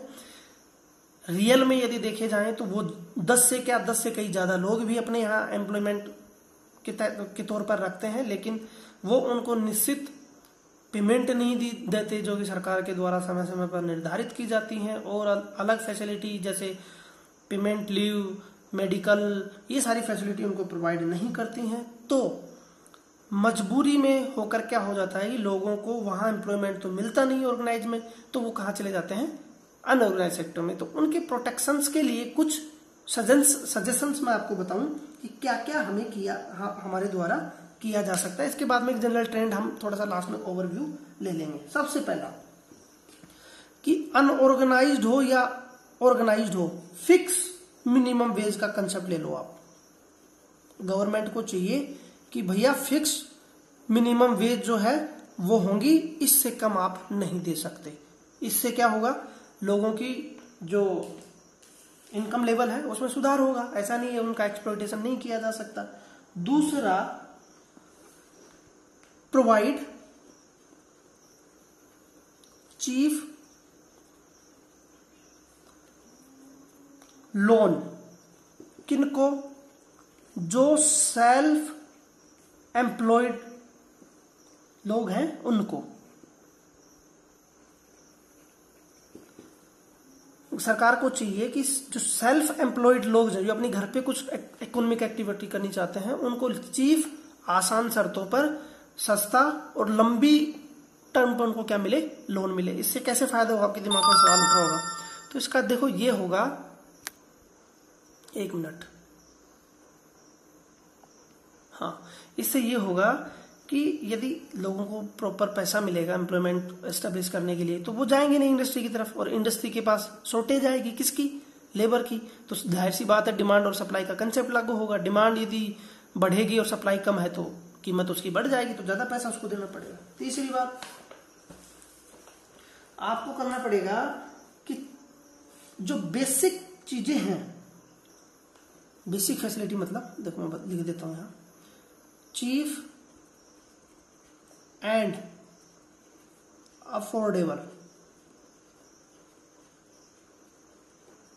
अफोर्डेबल बेसिक अमेनिटीज या फैसिलिटीज। बेसिक हम फैसिलिटीज नहीं बोलेंगे, इसको अमेनिटीज बोलेंगे ना। बेसिक जो अमेनिटीज या फैसिलिटीज हैं वो उनको सस्ती या फिर अफोर्डेबल रेट पे मिले, या तो उनको फ्री मिले, फ्री ना मिले तो सस्ती मिले, और इतनी सस्ती हो कि वो अफोर्ड कर सकते हैं। ये फैसिलिटी कौन कौन सी होंगी, उनकी हेल्थ पे ज़्यादा पैसा हमको खर्च ना करना पड़े, एजुकेशन, अपने बच्चों को एजुकेशन देने के लिए उनको ज़्यादा पैसा ना देना पड़े और क्वालिटी एजुकेशन मिल जाए, तो इसको बोलेंगे चीप और अफोर्डेबल चीज़ें आपको कर सकते हैं।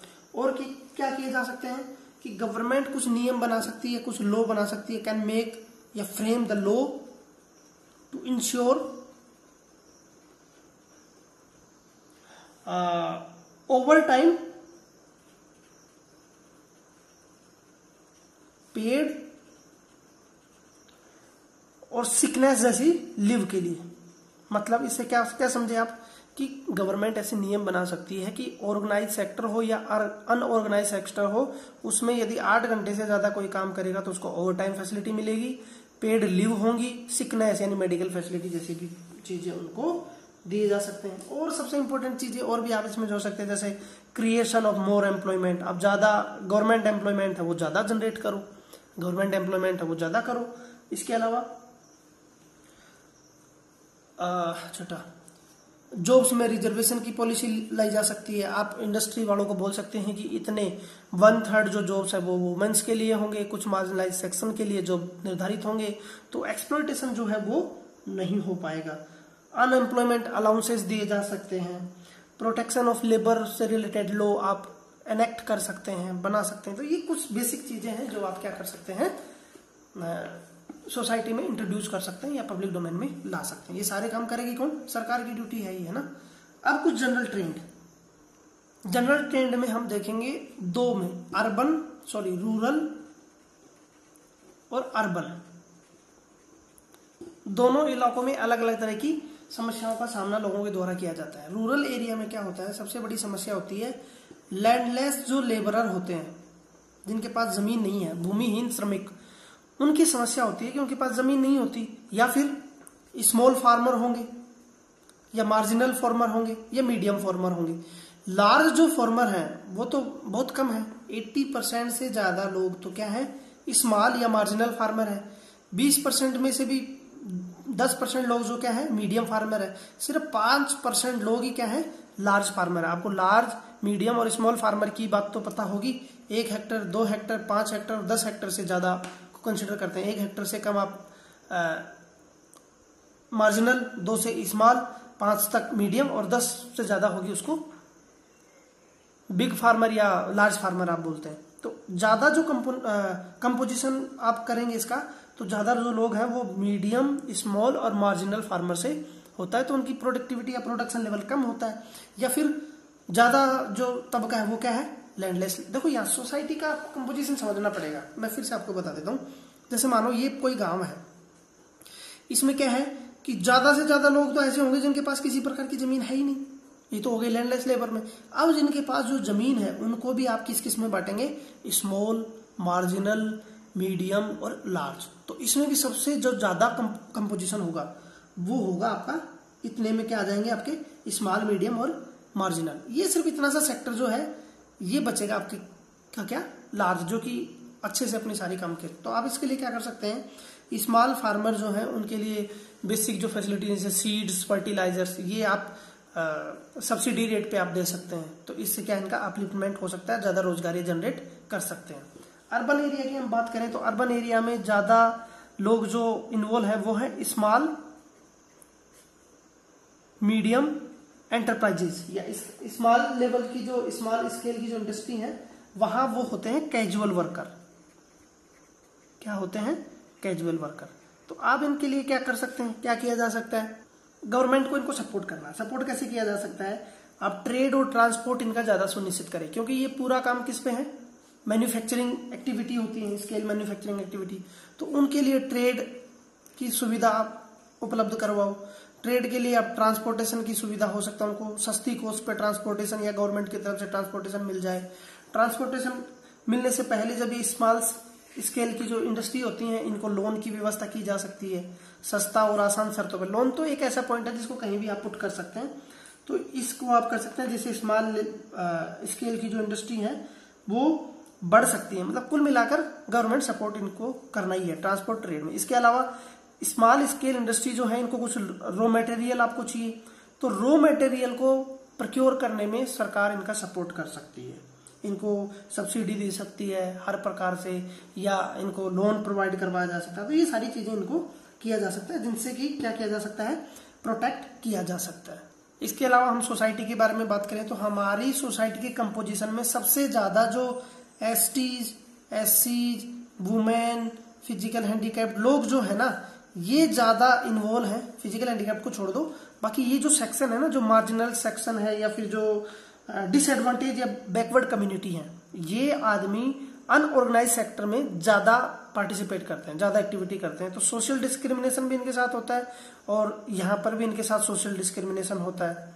तो इस सोशल डिस्क्रिमिनेशन को भी कर्ब करने की जरूरत है, इसको भी कैटर करने की जरूरत है, या इसको भी अब क्या करना है, मिटाना है, जो कि सोशल डेवलपमेंट के लिए बेहद ही जरूरी है। तो ये रहा आपका ऑर्गेनाइज और अनऑर्गेनाइज सेक्टर। अब आपको याद आ रहा होगा कि हम एक कैटेगरी और पढ़े थे जिसमें हमने सेक्टर को बांटा था प्राइवेट और public. Private sector, public sector. देखो कंफ्यूज मत करना, सेक्टर को हमने 3 तरह से बांटा था। पहला पब्लिक, प्राइमरी, सेकेंडरी और टर्सरी। फिर दूसरा ऑर्गेनाइज सेक्टर और अनऑर्गेनाइज सेक्टर। तीसरा है प्राइवेट और पब्लिक। ये सारे सेक्टर हो गए। तो हमने ये क्लियर कर लिया, ये क्लियर कर लिया, इस पे फोकस कर लेते हैं। ज्यादा ये जो सेक्टर थोड़ा सा है, इसको हम अभी पढ़ लेते हैं। तो इसमें हम चलो डिस्कस करते हैं प्राइवेट और पब्लिक सेक्टर, दोनों को मिले जुले रूप में हम डिस्कस कर लेंगे। आपकी अच्छी अंडरस्टैंडिंग इसमें डेवलप हो जाएगी। देखो प्राइवेट और पब्लिक सेक्टर में क्या होता है कि जो पब्लिक सेक्टर का मतलब हो गया कि जिसको गवर्न किया जाए या जिसमें मेजोरिटी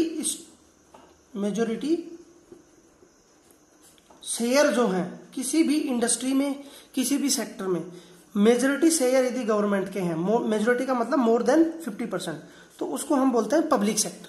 क्या बोलेंगे उसको? Public sector. दूसरा होता है private sector. Private sector totally owned by A private member. उसके पास एक प्राइवेट मेंबर होगा, उसके पास ये सारी चीजें होंगी। एग्जांपल देखिए पब्लिक सेक्टर में, जैसे देखो आप दे सकते हैं रेलवे, इसके अलावा आप पोस्ट ऑफिस देख सकते हैं, गवर्नमेंट हॉस्पिटल्स होते हैं। हॉस्पिटल हालांकि प्राइवेट भी होते हैं, और जैसे ट्रांसपोर्टेशन की और भी व्यवस्था होती है, वो प्राइवेट और पब्लिक दोनों की होती हैं। तो मैंने आपको मेजर जो एग्जांपल दिया वो आप यहाँ ये देख लो, रेलवे और पोस्ट। इसके अलावा टैक्स कलेक्शन के लिए जो अथॉरिटी होती हैं, जैसे सीबीसी, सीबीआईसी, ये सारी चीजें, लॉ एंड ऑर्डर की जो सर्विसेज हैं वो पब्लिक होती हैं। प्राइवेट ओन्ड में क्या होता है, हाँ पहले पब्लिक में डिस्कस करें। पब्लिक जो सर्विस प्रोवाइड करवाई जाती हैं किसके द्वारा? गवर्नमेंट के द्वारा। इनका मोटो नहीं होता है टू अर्न प्रॉफिट, यानी पब्लिक सेक्टर की जो भी एंटिटी या जो भी सेक्टर होगा वो उसका मोटो ये नहीं होगा कि हमें प्रॉफिट कमाना है। उनका टोटल मोटो होता है सोशल वेलफेयर या सोसाइटी वेलफेयर। सोसाइटी का किस तरह से वेलफेयर हो, किस तरह से डेवलपमेंट हो, किस तरह से हम ज्यादा से ज्यादा लोगों की वेलबींग सुनिश्चित करें, ये मोटो होते हैं। वहीं आप बात करें प्राइवेट की, तो प्राइवेट जैसे आप एग्जांपल ले सकते हैं TISCO company, Tata iron steel corporation, इसके अलावा रिलायंस की आप रिलायंस इंडस्ट्री ले सकते हैं। इसके अलावा दुनिया भर की ऐसी एंटिटी आपको मिल जाएंगी जो कि प्राइवेट उसमें इन्वॉल्व करती है, लेकिन इनका मोटो होता है to earn more and more profit, ज्यादा से ज्यादा प्रॉफिट मोटिव पे काम करती हैं। अब देखो इससे होगा क्या, प्राइवेट अर्न करके प्रॉफिट और अपनी इंडस्ट्री को बढ़ाते चले जाते हैं। हालांकि इंडस्ट्री बढ़ेंगी तभी तो किसी देश का डेवलपमेंट होगा, क्योंकि ज्यादा से ज्यादा रोजगार उपलब्ध होंगे। लेकिन पब्लिक सेक्टर में यदि गवर्नमेंट की आप बात करें तो गवर्नमेंट जो अपनी इंडस्ट्री है उसकी क्या है, टोटल टैक्स कलेक्ट करती है। वो दुनिया भर के टैक्स होते हैं, जैसे इनडायरेक्ट टैक्स हो गया, डायरेक्ट टैक्स हो गया। इनडायरेक्ट टैक्स में आप देख सकते हैं जैसे जीएसटी, हम हर चीज पे टैक्स देते हैं। इनडायरेक्ट टैक्स में आपका इनकम टैक्स हो गया, और दूसरा हो गया आपका कॉरपोरेशन टैक्स, जो कि बड़े बड़े कॉरपोरेटिव लोग होते हैं वो देते हैं, अच्छी खासी मात्रा में टैक्स देते हैं।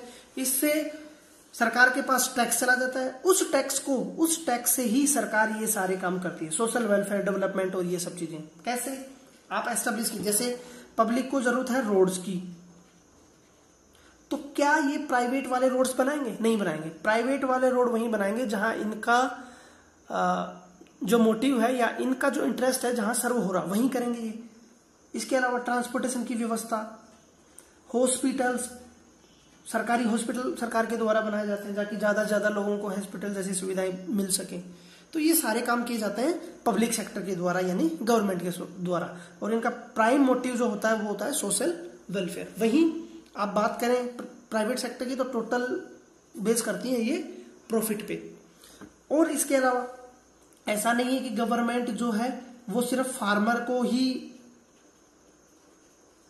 सहायता देती है, वो कंज्यूमर को भी सहायता देती है। कैसे, मैं आपको कुछ एग्जांपल्स बताता हूं। देखो फार्मर्स को कैसे देती है, फार्मर्स को जैसे लोन मिल जाता है, यदि फसल ड्रॉप हो गई तो लोन वेवर कर दिया जाएगा, सब्सिडी दी जाती है, तो कई तरह से। या फिर जैसे सरकार जो है इनके सामान को एमएसपी पर खरीद कर स्टॉक मेंटेन करती है, जिसको हम एफसीआई की मदद से पढ़े थे पिछली बार। फिर इस स्टॉक को कहाँ रिलीज किया जाता है? पब्लिक डोमेन में। किन के लिए? सोशली या इकोनॉमिकली जो डिसएडवांटेज सेक्शन है उनके लिए सस्ती दरों पर, राशन शॉपों पर। किस पर? राशन शॉप्स जो होती हैं, तो उन पर ये अनाज वगैरह वो दिया जाता है। जैसे आपने पढ़ा था 3 रुपए के हिसाब से क्या मिलेगा, 2 रुपए के हिसाब से क्या मिलेगा, 5 रुपए के हिसाब से क्या मिलेगा, आपको पता होगा। राइस, व्हीट और पल्सेज ये दी जाती हैं सस्ती रेट पे। तो देखो ये सब पैसा कहां से आता है? जो इतनी सब्सिडी आप दे रहे हैं ये सब पैसा आता है टैक्सेस से। टैक्स कौन दे रहा है? टैक्स कौन देता है? इनडायरेक्ट टैक्स तो हर आदमी देता है। तो ये रिग्रेसिव टैक्स होता है। रिग्रेसिव मतलब जैसे मानो कोई बहुत बड़ा कॉर्पोरेट है, अंबानी है, मानो अंबानी जो बिस्किट खा रहा है वो एक कॉमन आदमी भी खा रहा है, तो कॉमन आदमी जो टैक्स गवर्नमेंट को दे रहा है वही अंबानी दे रहा है। तो ये रिग्रेसिव टैक्स हो गया ना, कि इनकम के हिसाब से नहीं सबको बराबर मिल रहा है। वहीं ये जो आप डायरेक्ट टैक्स की बात करेंगे ये होता है प्रोग्रेसिव। प्रोग्रेसिव कैसे? जिसकी जितनी ज्यादा इनकम होगी वो उतना ही ज्यादा टैक्स देगा, तो इसको बोला जाता है प्रोग्रेसिव टैक्स। तो इस टैक्स को कलेक्ट करेगी सबसे बड़ी मात्रा में, इसी टैक्स से ये सारी सब्सिडी वगैरह मेंटेन की जाती है। चलो फार्मर्स का हमने डिस्कस किया। कंज्यूमर साइड से हम बात करें, कंज्यूमर साइड से कैसे गवर्नमेंट सपोर्ट करती है? देखो जो इलेक्ट्रिसिटी जनरेट होती है उसको कई प्राइवेट कंपनियां क्या करती हैं? जनरेट करती हैं। यदि इस इलेक्ट्रिसिटी मेकिंग कॉस्ट पर यदि हमें यानी कॉमन मैन को यदि इलेक्ट्रिसिटी सप्लाई हो तो ये बहुत ही कॉस्टली हो। कैसी हो? बहुत कॉस्टली हो। लेकिन होता क्या है? गवर्नमेंट इसमें इंटरफेयर करती है और इसमें सब्सिडी यानी कुछ पैसा क्या करती है? गवर्नमेंट खुद बियर करती है। इससे कंज्यूमर को भी ये राहत दिलाती है। तो ये प्राइवेट और पब्लिक सेक्टर को आप ज्यादा इतना वो नहीं है, आसान और बढ़िया ही इंटरेस्टिंग प्रीवियस यदि आपने सारा कंसेप्ट सीख लिया होगा तो इसमें ज्यादा दिक्कत नहीं है। इसके अलावा ये जो सब्सिडी वगैरह का काम कर रहे हैं ये क्या प्राइवेट देंगे? नहीं देंगे, पब्लिक देगी। पब्लिक सेक्टर मतलब गवर्नमेंट देगी। तो कुछ ऐसे सेक्टर्स होते हैं, कुछ ऐसी चीजें होती हैं, कुछ ऐसी सर्विसेज होती हैं जिन पे गवर्नमेंट को ज्यादा फोकस करना होता है या पेमेंट करना ही होता है, यानी उनको स्पेंड करना ही होता है। जैसे हेल्थ, फ्री में किसी को हेल्थ प्रोवाइड करवाएंगे क्या प्राइवेट एंटिटी? नहीं करवाएंगे। कौन करवाएंगे? Public sector. एजुकेशन की फैसिलिटी प्रोवाइड करेंगी? नहीं करेंगी। किसी को घर की शेल्टर की जो व्यवस्था है वो गवर्नमेंट सेक्टर करेगा? ये नहीं करेगा। लेकिन ये सब करता कहां से है गवर्नमेंट? गवर्नमेंट के पास पैसा कहां से आता है? टैक्स के पास से। और टैक्स प्राइवेट सेक्टर ज्यादा इनको देता है क्योंकि ज्यादा कॉर्पोरेटिव एक्टिविटी वो करते हैं, ज्यादा इनकम उनको होती है और इनकम के हिसाब से ज्यादा पैसा वो दी जाती है। तो जो बेसिक सर्विसेज वगैरह जो भी कॉमन मैन को चाहिए वो एक सिस्टम के तहत चलती हैं। इसी पूरे सिस्टम को बोला जाता है इकोनॉमी। इकोनॉमी ऐसी तो चलती है। चलो इतना सीखने के बाद में आपने काफी इसमें सीख लिया। अब आपके चैप्टर को हम यहीं क्लोज करते हैं क्योंकि काफी लंबा ये डिस्कशन हो गया, तो काफी डिटेल में हमने इसमें सीखा और सारे इंडिकेटर मैंने आपको बता दिए, हेल्थ से रिलेटेड, एजुकेशन से रिलेटेड। जैसे एजुकेशन लिटरेसी रेट क्या है, हेल्थ की जो शायद मैंने आपकी इस क्लास में बताया था, नहीं बताया था, मोर्टेलिटी रेट क्या है, मैटरनल मोर्टेलिटी रेट क्या है, इन्फेंट मोर्टेलिटी रेट क्या है, बर्थ रेट क्या है, क्रूड बर्थ रेट क्या है, क्रूड डेथ रेट क्या है, ये सब आपको पता होनी चाहिए, जो कि आपने अच्छे से कई बार सीखा है। अभी हम उसको यहाँ डिस्कस नहीं कर रहे। तो थैंक यू वेरी मच। आप सभी काम पूरा करेंगे और नोट्स अपनी हिसाब से बनाएंगे। Thank you very much.